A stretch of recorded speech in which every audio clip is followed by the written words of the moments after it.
Good morning, Reflecting Christ, October 2nd. The world needs people of noble character. Colossians 3, verse 23 and 24. And whatsoever you do, do it heartily as to the Lord and not unto men, knowing that of the Lord you shall receive the reward of the inheritance, for you serve the Lord Christ.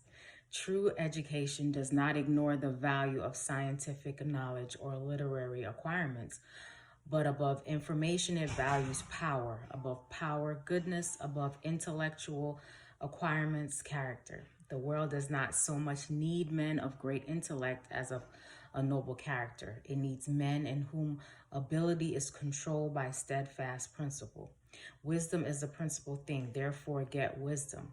The tongue of the wise useth knowledge aright. True education imparts this wisdom. It teaches the best use not only of one, but of all our powers and acquirements. Thus, it covers the whole circle of obligation to ourselves, to the world, and to God. Character building is the most important work ever entrusted to human beings, and never before was its diligent study so important as now. Never was any previous generation called to meet issues so momentous. Never before were young men and young women confronted by perils so great as confront them today. In true education, the selfish ambition, the greed for power, the disregard for the rights and needs of humanity that are the curse of our world find a counter influence.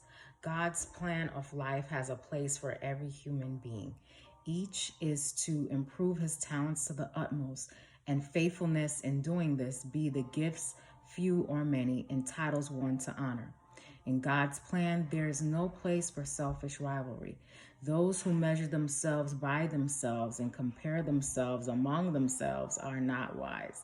Whatever we do is to be done as of the nobility which God giveth. In every generation and in every land, the true foundation and pattern for character building have been the same, the divine law. Thou shalt love the Lord thy God with all thy heart and thy neighbor as thyself. The great principle made manifest in the character and life of our Savior is the only secure foundation and the only sure guide. It is as true now as when the words were spoken to Israel of obedience to his commandments. This is your wisdom and your understanding in the sight of the nations. Here is the only safeguard for individual integrity, for the purity of the home, the well-being of society, or the stability of the nation.